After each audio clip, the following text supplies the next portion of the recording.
Let's go back in time to the 1980s. This time, we're going to the arcade. And you see kids crowding around one cabinet, flashing lights, a tight grip on the joystick, and on screen, tiny spaceships dodging hundreds of glowing bullets, fighting giant alien monsters. This is a shoot 'em up, or as we refer to them in this video as SHMUPS. Fast, intense, and addictive game. But have you ever wondered where this genre really started? Today we're going back in time to discover how one company, IREM, helped reinvent the shmup as we know it today. Get ready for a journey through the early days of video games, the birth of scrolling shooters, and the rise of one of the most legendary arcade titles ever made. This is the story of R-Type, the game that redefined the classic shmup. So let's start with the basics. What exactly is a shmup? Well, it's a shoot 'em up game, an acronym. So the SHM being an acronym for shoot 'em and up, shoot 'em up. Put it all together, you got the lazy way of saying it, shmup, okay? So whenever you hear somebody say that, that's what they're talking about.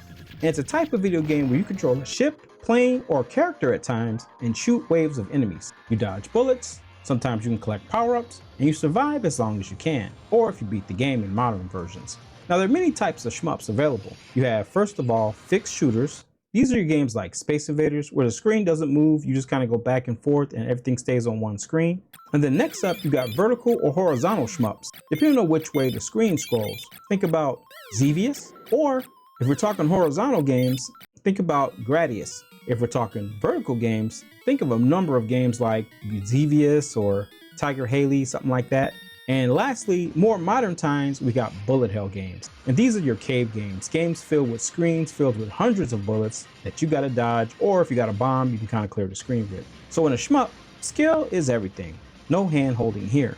You learn patterns, you master movement, and one mistake can cost you a life. It's simple to learn, but hard to master.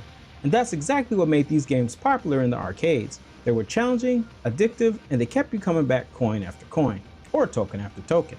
Let's talk about the setting. In the early 1980s, arcades were the center of gaming culture.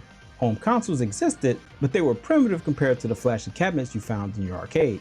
And arcades also had one goal: grab your attention and take your quarters. To do this, games had to be eye-catching, easy to understand, and hard enough to keep you trying, and give you a little bit of progress, throw your bone every once in a while. And for this setup, shooting games were perfect. They were exciting and competitive, but most early shooters were fixed screen. Games like Space Invaders or Galaxian had enemies and formations, but you never moved through the world. And developers wanted more.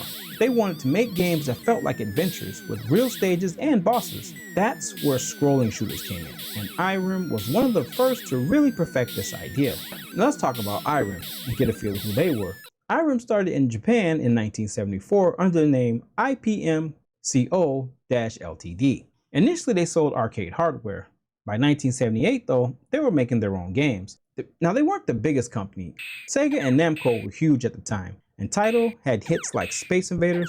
IREM, they were kind of a smaller company, but they did have creative ideas. Their early games were pretty simple, and basically they were knockoff games of other ones. Like if you look right here, one of their games was IPM Invader, and it basically was a Space Invaders clone if we look at the comparison side by side here. And next up, you had Uniwar S, and it was another fixed shooter, leaning more towards Galaxian, but it did have more elements. So at this point in the game, IREM were kind of primitive. They were just learning the ropes. But IREM wasn't content with this copying. They wanted to innovate. In 1982, they made a game that changed everything, not just for IREM, but for all arcade gaming. Enter Moon Patrol.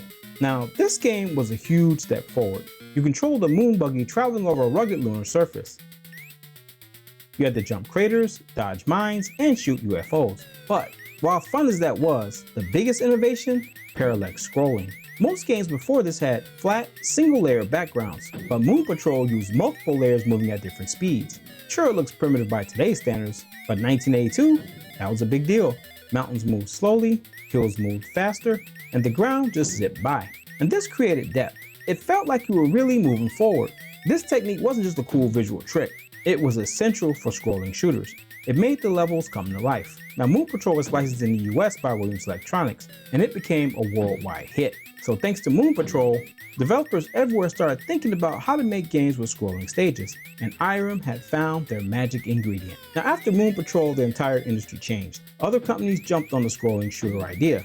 You had some of those games were Namco's Xevious in 1982, which was a vertical scrolling game with ground targets and air enemies. And then Konami jumped in with a couple of games in 1981. First up, they had Scramble, which was the early horizontal scrolling and fuel management. And this game kind of flew under the radar. With the rise of games like Pac-Man and Donkey Kong, some of the lesser games kind of flew under the radar.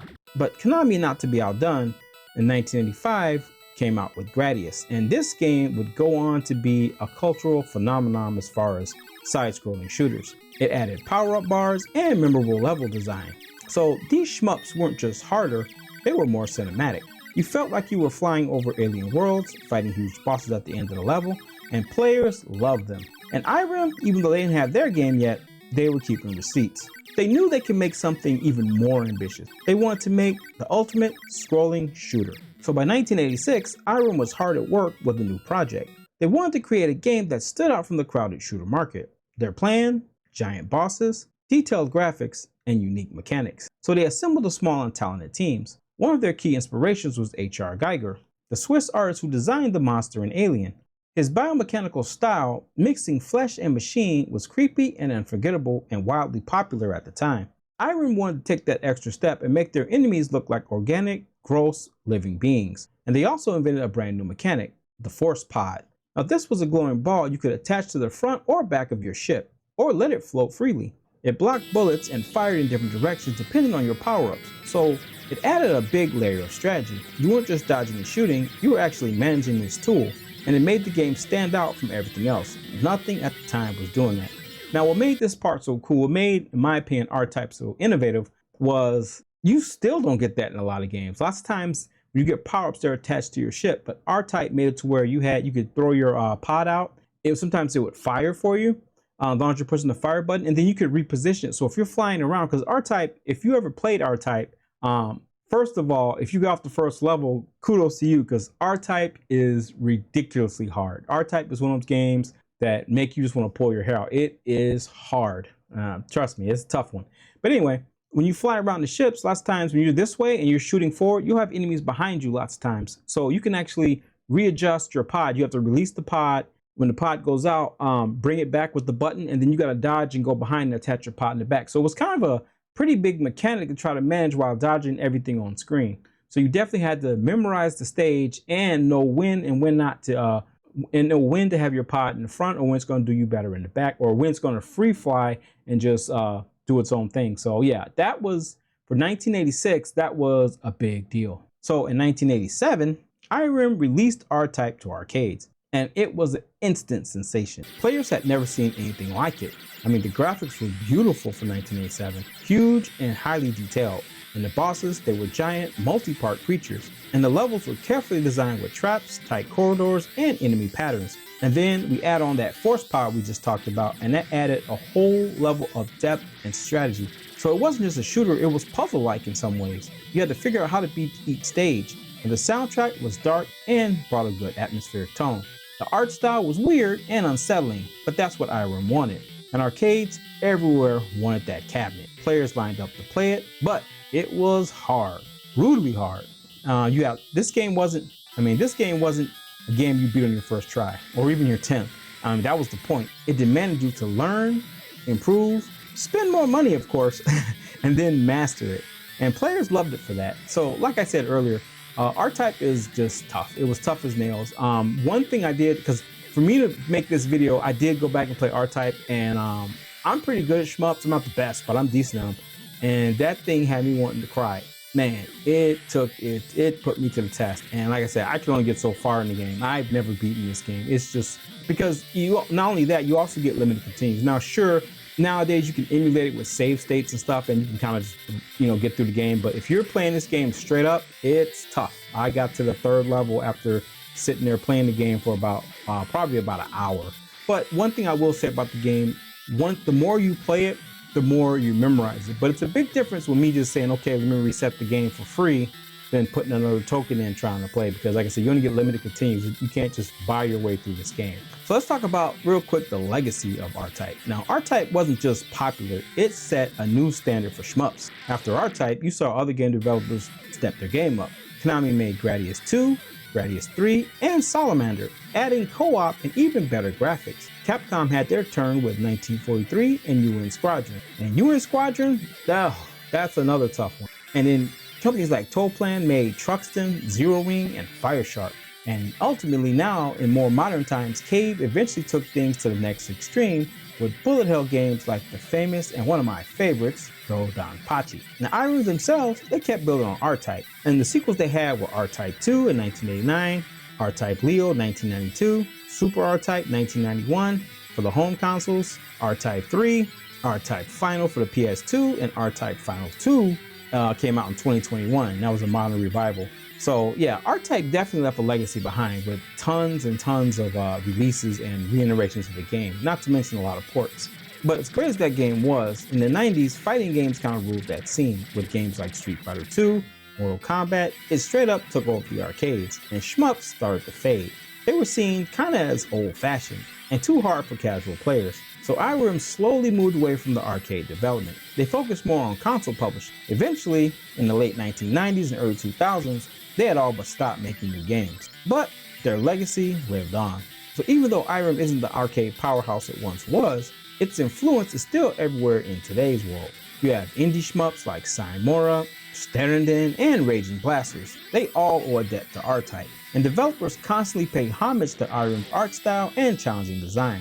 And fans are still thrilled and seek out and buy classic R-Type games. And I have to say that Force Pod was huge because it did inspire a lot of other shmups to have like drones and things like that. Now, Gradius, they did have the option, and when I say option, I mean the part that got on your ship and duplicated whatever you did, but it wasn't like the pod. The pod was something completely different. You could actually deploy that thing. So that was a first and, a signature of a really good game, and something that was super innovating at the time. Now, R-Type did have a ton of ports. I mean, this game was super popular, and it did have a lot of spin-offs. So today we're going to take a look at primarily just the direct R-Type original ports, because they got tons of other ones and we'll be here forever. So we're just going to look at the R-Type original ports, not R-Type 2 or 3, just R-Type original.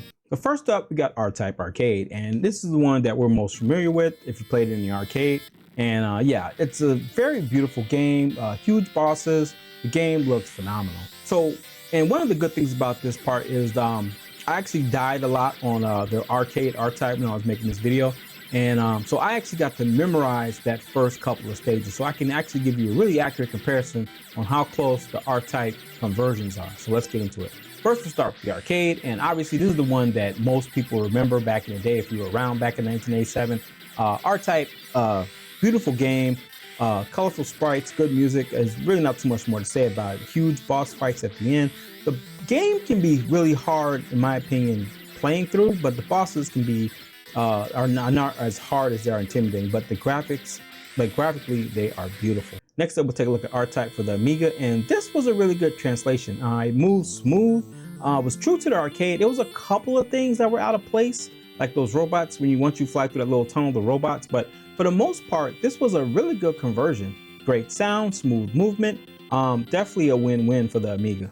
And next up, we got the R-Type for the Amstrad, and this one, I don't want to dump on it too hard because a lot of games for the Amstrad just look like that. But for it was kind of slow, but it did put everything in there for the most part. The colors are off. Well, I don't say off. They're like, I really shouldn't say the colors off. A lot of them had that old monochrome, diachrome coloring. So, one or two colors. But for what it was, you could tell it was R-Type. Not the best port here available, but, is what it is. And then we had R-Type for the MSX. And this was probably one of the worst conversions in my opinion. I mean, it's slow, it's choppy, really not a great conversion here. You can tell it's R-Type. They do put most of the stuff in the game, but it just looks kind of crappy. It moves kind of slow. So if you got an MSX, kudos to you for having that system because they're kind of rare.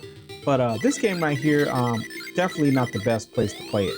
And then we have R-Type for the Sega Master System, and for what it was, it was a little choppy, but Master System did a pretty good conversion of the game. It wasn't the best, but it was okay. It was what a Master System game would look like. Again, not the superior version here, but if you had a Master System, kudos to you. Now You could tell you're playing R-Type, but again, not the best conversion. Now probably the best conversion outside of the PlayStation 1 is probably the TurboGrafx version. And this one was basically, and this version right here was considered at the time before, you know, disk systems and everything. This one was considered the definitive port of R-Type. I mean, it does everything right. It looks great, sounds great, movements are smooth. And as far as like difficulty, and enemies being where they're supposed to be and acting where they're supposed to act, like the arcade, this is a very good port. I mean, if you're gonna play, if you got a TurboGrafx 16, definitely pick up R-Type. It's as close to arcade perfect you can get from a system of this caliber. And next up, we got the PlayStation 1, and basically it's a one-to-one port. It did add a few features. It gave you lore. If you get R-Type for the PlayStation 1, it gave you lore and let you play R-Type 2 as well. So, but obviously it's not fair to compare an arcade game to a PlayStation 1. And sometimes, believe it or not, PlayStation, those disc-based games do get it wrong. Sometimes, I mean, they don't, because you gotta remember the arcade didn't have any load times. But for what it was, PlayStation 1 was a very faithful port of R-Type. And some honorable mentions I thought were just cool was R-Type Leo in the arcade. And this one introduced 2 players. And also, the game is a beautiful game, looks better than the original R-Type, but I will say, in my opinion, and this is my opinion, they did draw back on the difficulty a little bit. They did scale it back. This one's still very challenging, but I didn't feel like it was as hard as R-Type, the original. But don't sleep on R-Type Leo. This is still a challenging game and definitely designed to eat supporters. And our last honorable mention will be R-Type Final for the PlayStation 2. And this was during that time when PlayStation 2 was kind of like revitalizing everything. Like I said, they had Shinobi, Alter Beast, you know, things like that, where they were giving these older games a reboot. And the same thing with R-Type here, so with R-Type Final, which is a pretty excellent game. You could customize your ship. You could pick from 3 different characters. You can build more character classes, and you could actually, like I said, build your ship. And the graphics are pretty cool in this game. More of a modern 2000 feel, definitely captured that 2000 feel. But yeah, and like I said earlier, R-Type were going to make tons of sequels. So what's my opinion on R-Type? R-Type at the time, arcade, I played it a couple of times at the arcade, but I didn't really stuff a lot of money into it because it was just so flipping hard. And it was, even to this day, I tried to play it, and like I said, I'm really, and my brain works as far as video games is a lot sharper with you know, what to expect from a game. I've played so many, but it still stomped the mud hole in me just getting to, I ended up getting to level 3 eventually, but like I said, it took about an hour to get there of dying over and over and over and resetting the game. So if you like abuse, then definitely pick this one up because it will challenge you like no other. This is a tough one here. But even with its difficulty, R-Type was cool because it was so innovative at the time. I mean, the fact that, you know, the big boss fights at the end, they had the power-up system was cool, and you got a lot of cool power-ups, not just something that kind of shoots. I mean, Gradius had power-ups, but in my opinion, they didn't look nowhere near and flashy as Gradius. And then the pod system, that just took it over the top, where you can move the pod around, you can deploy it, you can put it in front of you, you can put it behind you. Sometimes when to pick up good weapons, when not to pick up good weapons, and the music was good. The music fit the game, and for 1987, I think the graphics were kind of ahead of its time. It pushed the arcades of late 1980s, I should say, to its limit. So if you never played R-Type before, give yourself an afternoon, play it, and memorize it, because you remember, you got to think of, you're playing this game for memory, like most shmups. Every shmup has a pattern, and you're learning patterns. But so, and if you can't beat this game without save states, use the save states. Like I say, this is one of the times where I say, if you want to experience the whole game, it's okay to use, and I always think it's okay to use save states. That's what they're there for, but that's a debate for another time. But definitely use some save states if you want to see the end, because if not, you're going to be there for some hours, maybe even days, trying to figure out how to navigate this game. It's that hard. But anyway, guys, that's going to do it for R-Type. Let me know your experiences in the comments below. And as always, take care of yourself, protect your inner peace. God bless you. Catch you next video. Thanks for watching.